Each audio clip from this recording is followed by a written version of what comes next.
Works. I think we're rolling. Thanks, Bye, Melanie. everyone.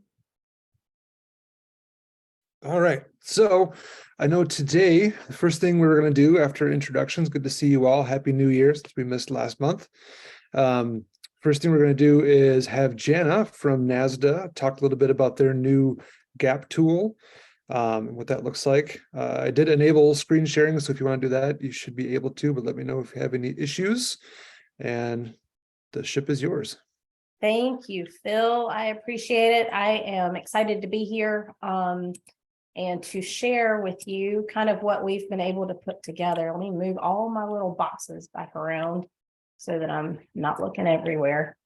Again, my name is Jenna Spruill. I was the project manager for the Good Agricultural Practices Cooperative Agreement that the NASDA Foundation had with USDA AMS last year. And so it did end, the cooperative agreement did end in December, but we're just now kind of getting all, you may have seen some of the press releases with the resources. So I'm happy to share. If in case you're not familiar with NASDA or with the NASDA Foundation, NASDA stands for the National Association of State Departments of Agriculture. And the NASDA Foundation is the only educational and research organization that directly serves the nation's state departments of agriculture. Our mission is to advance agriculture to shape a changing world. All right, a little bit of background about the project. The focus of our agreement was to promote an education and outreach strategy for GAP and Group GAP to socially disadvantaged and underserved growers. Okay, we took that, we piloted our removing barriers, and you can see the front of the toolkit over here. And this is the grower toolkit, but we piloted this program in 7 states. That was Virginia, New York, Illinois, Tennessee, Texas, Kentucky, and Florida. We established stakeholder partners that were made up of representatives from state departments of agriculture, typically someone in the marketing division, cooperative extension, and then non-government organizations who typically represented the underserved population that we were targeting in each state. We held in-person grower meetings, and then the partner organizations, typically led by extension personnel, used this GAP toolkit to provide education and training or education and outreach to growers. All right, so this is the PDF version, and I can show you, I'm not going to go through here, but it is available in PDF. What I am going to do is back out so that I can tell you exactly where it is. All right, and if you go to NASDA's website, and I was going to drop it in the chat, but I'm going to have to move everything over real quick. So I'll do that in a little while. All right, so go to NASDA Foundation, the projects, and then right here, USDA GAP program. So what we did with that toolkit, we had it in PDF format, but then we were able to convert it into a web tool. So everything in that PDF is now online under this section, and it's just nasda.org GAP-overview. These links are also available on USDA AMS's GAP websites, specifically under Group GAP. So it just goes through an overview, and I'm not going to click everything, but it does take you, there are boxes here. Each one of these little tabs kind of goes into what GAP is and the reasoning, not necessarily reasoning, but and what an audit is, the different versions, the different types of audits. We did have some feedback today, so it was good to know that somebody was actually going ahead and looking at this, that the checklist had not been updated for both GAP and HGAP Plus. So we got that corrected. It was fortuitous timing for sure. But everything can be accessed up here, but there are also just different ways to access each of the information If you want to see something specific, that is certainly fine. Most of it has just dropped down. And then sorry, that was the same. I was trying to get to the audit costs. And then you certainly go through, we felt that audit costs were very important. It was one of the barriers that we were trying to address for building into this toolkit. Most of you know that calculating costs for group members is very difficult. So we tried to kind of do that as best we could. We emphasized things that were one-time fees, and during the grower meetings, we did try to explain how, year one does not look the same as year 5. So just kind of some operational things. And then funding opportunities. We were really excited. I'm not sure why that popped out. We were really excited. I don't know how you felt about the fact that the USDA came out with the Farm Service Agency management of the food safety certification for specialty crop growers, and that reimbursement program, the fact sheet. It worked earlier. It may be way up here on my thing. Okay. So most of you have probably seen this. And all the different categories that were eligible. Again, we were targeting historically underserved farmers and ranchers, or farmers. And so that was a really good thing to share with those growers. Then we get into group GAP. And we certainly wanted to highlight the Phil's training for the QMS training. We had a couple of graphics and then role requirements talking about the manager and internal auditor. I was on USDA's website today and I saw that they have posted the internal auditor training opportunities. So I was thinking, oh, that might be a good thing to add, but and now here's just an example that was created, just a visual to help growers understand what markets they can access, how they might be able to access it. Obviously, this was, you may have seen this. This was the USDA timeline for a group GAP year. We've modified that a little bit. We talk about getting started for an audit, the checklists, going to your buyer, talking, hey, does my buyer require GAP certification? As far as our feedback goes and the final report, and I've got to kind of finish that, and the analysis of what our surveys showed, most growers said at the end of the day, if a buyer required it, I would do it. So it's a big piece. And then, that grower buyer network, that connection that is just so important, that isn't always there. It's hard to establish. Buyers don't always accept. And that's kind of what this goes into. So you have an opportunity. Love for you to just take a look sometime. Feel free to, would like to provide feedback, you see any errors, we're happy to get those corrected. I'm talking about preparing for a GAP audit, training, who you want to go to, the contacts that you need to make. I think I missed something real quick. Down here, hold on to those boxes. All right. It was talking about contacting the right people. So you've got your state departments of agriculture, cooperative extension, non-government organizations, and how they all work together. And so then when you come back up here to preparing for a GAP audit, it's talking about training and who you want to reach out to, cooperative extension, NGOs. I know many of you offer some training, so that's helpful as well.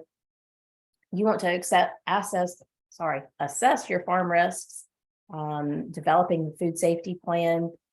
And all of these are things that these organizations can help with.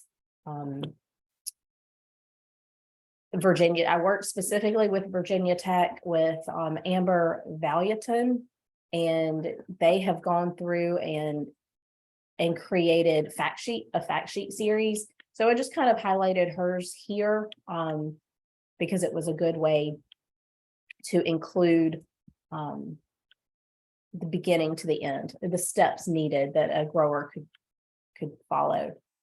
Then you've got the audit preparation checklists again, which did change, and so we've corrected that. Even bigger, the GAP resources. There's those audit checklists one more time. The USDA, FDA resources. Here we wanted to highlight that food safety certification reimbursement. So that's also listed. And then that webinar that they did. I know that Audrey Draper was part of it. I was able to share the toolkit a little bit. And so they recorded that. That is available on their website.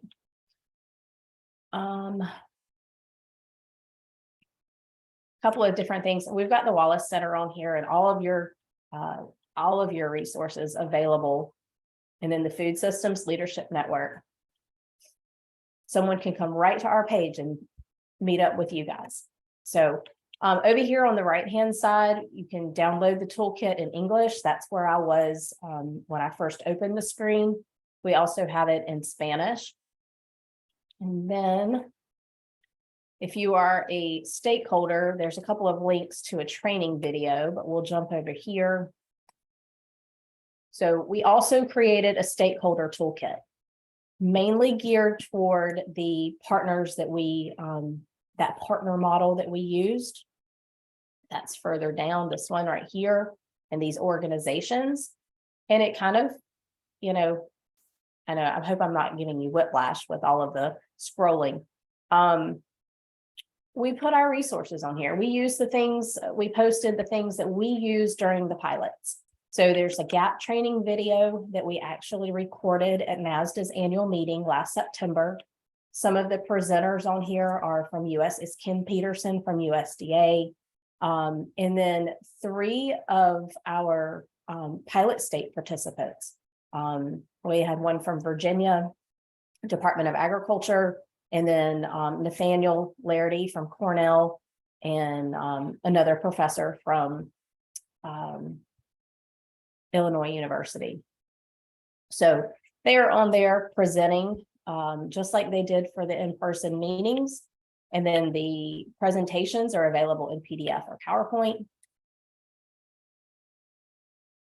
Then all of the things that we utilized, the things that we learned, contact information, here's an example of an invitation that we had made up, a program announcement, a press release.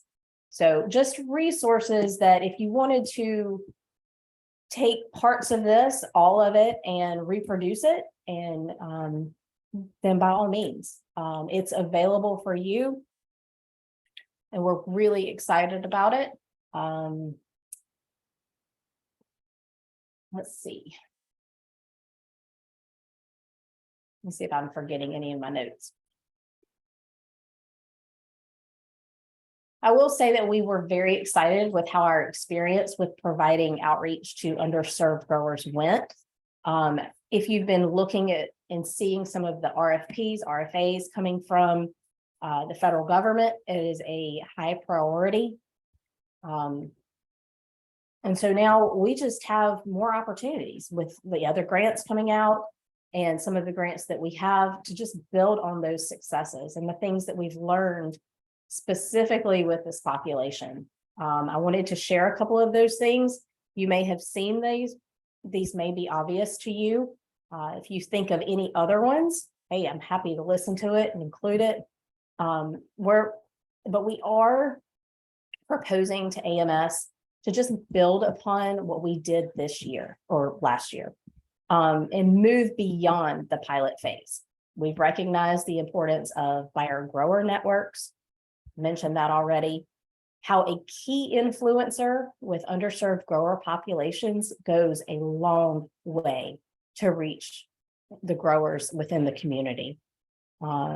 and how it just takes time and consistency to build trusted relationships. USDA is awesome about providing resources. They're not always easy to find, and they're straight up on the website, right? They're there, but can everybody access them? Sometimes it's hard to find, sometimes there's multiple links. And so we were hoping to decrease some of that, the traffic in that regard. But with these particular populations, you can't access them through traditional agricultural ways. They're not always looking for information. And so building relationships, having extension involved, having an NGO involved. So we've only just scratched the surface with the pilot. It will still take a grassroots effort. USDA may not have wanted to hear that because we just couldn't do it. We can't complete it within a year. So that's my little spiel. If anybody has any questions. Is that okay, Phil? Perfect, thank you. Sure. And yeah, what questions do we have? I saw the one from you, Grace, in the chat about the PDF being available in Spanish. I think that one was already answered, but yep. So, Rebecca. Hey, Jenna, thanks so much for this. This is perfect timing for me. So I really, really appreciate this overview. I'm excited to dig in. I'm curious, in this toolkit rollout, are you planning more presentations specifically at the USDA level, and are those already scheduled? So technically the cooperative agreement is over. We are under no obligation, and we don't, I mean, most businesses don't operate where you work for free, right? That's one of the main reasons that we are proposing a continuation. And so that's work is being put into that, because we do see value in as I mentioned, building upon what we've done. We feel like there are a lot of good opportunities to move forward and continue taking it to each state.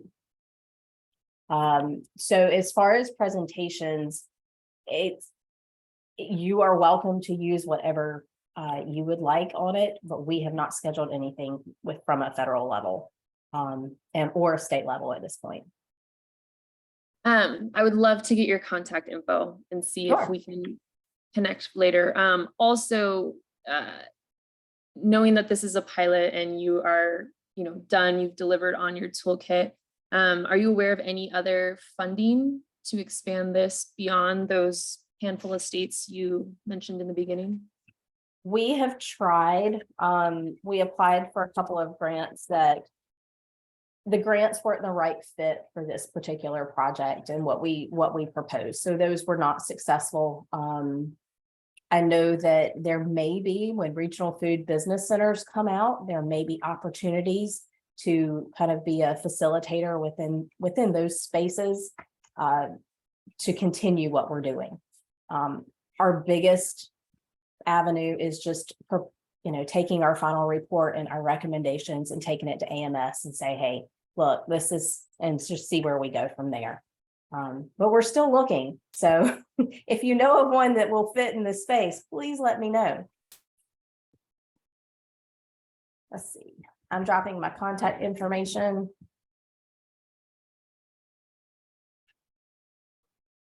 All right, there's that. All right. What other questions?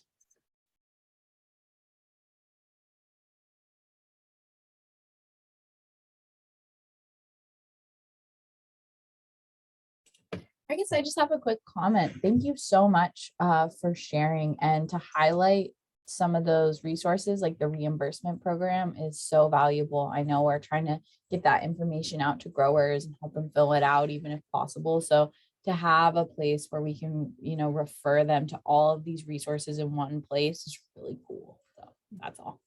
Thank you so much.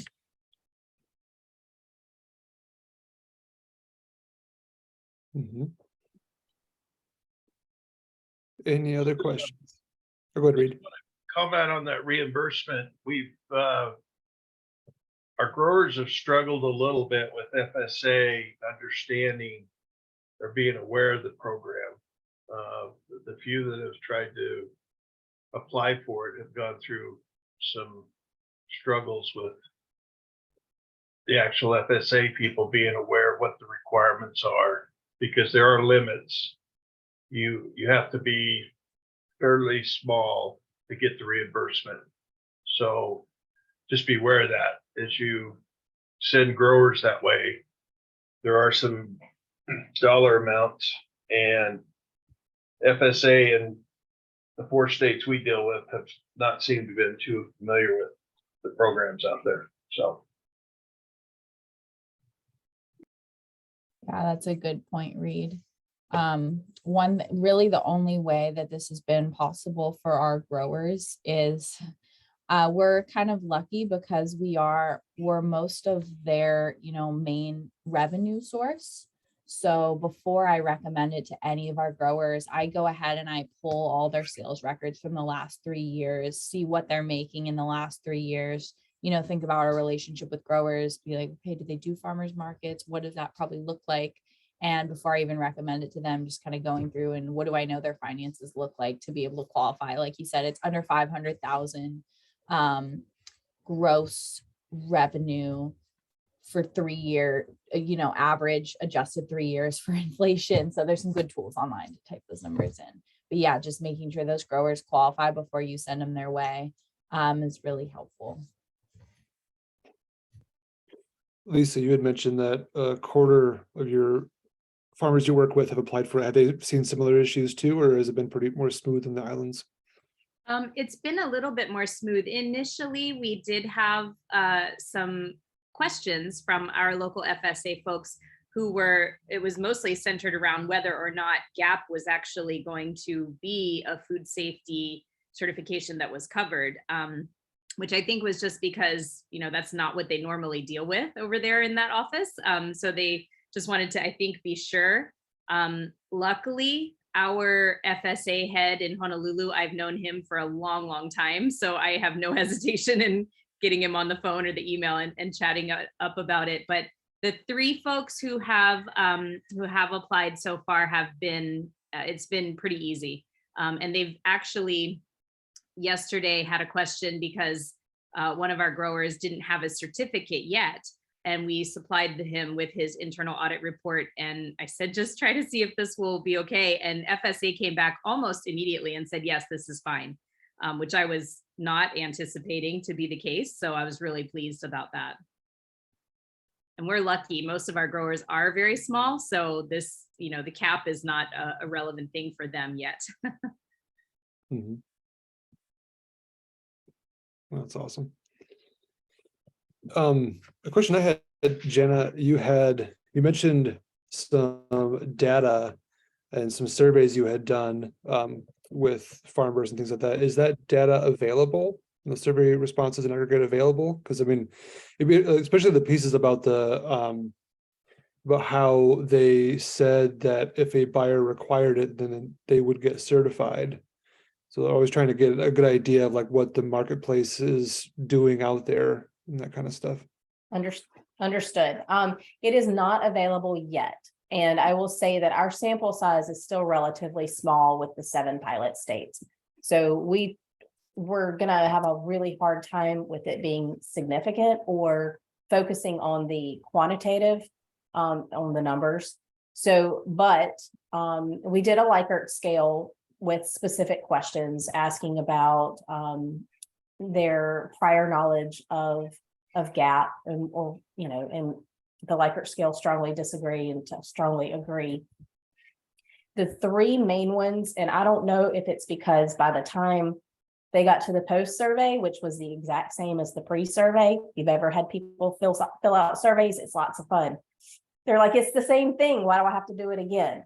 So if maybe they were just tired and not ready to do it. But the 3 that we had positive answers for and positive results for were, I know of resources available to help me pursue GAP certification.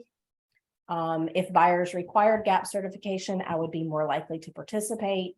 And the third one, so kudos to you guys. I have a working relationship with at least one non-government organization that includes a food hub, a producer association, or et cetera. So the majority of our growers were connected in some way.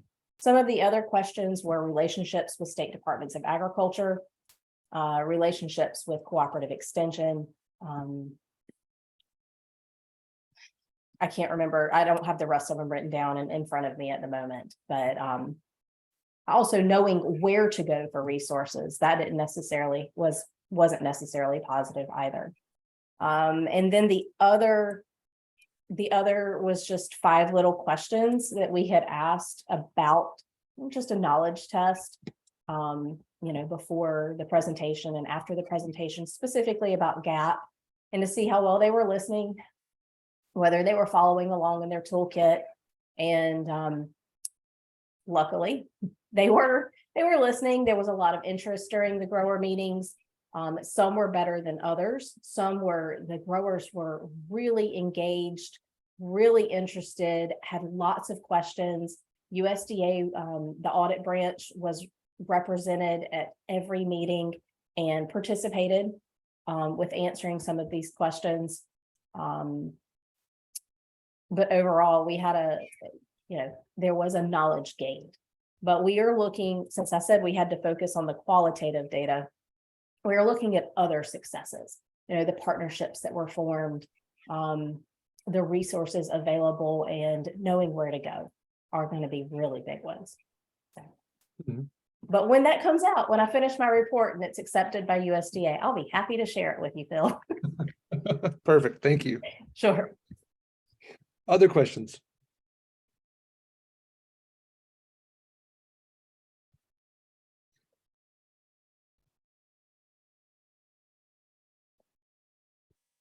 Well, I'm not seeing anybody come off mute. So I'm going to take that as a sign that there are no more. Thank you very much, Jenna. Thank you for having me. I'm going to jump off. As I said, my contact information is in the chat. Feel free to reach out. Thank you for having me. Bye. See ya. All right, I'm going to stop the recording. Let's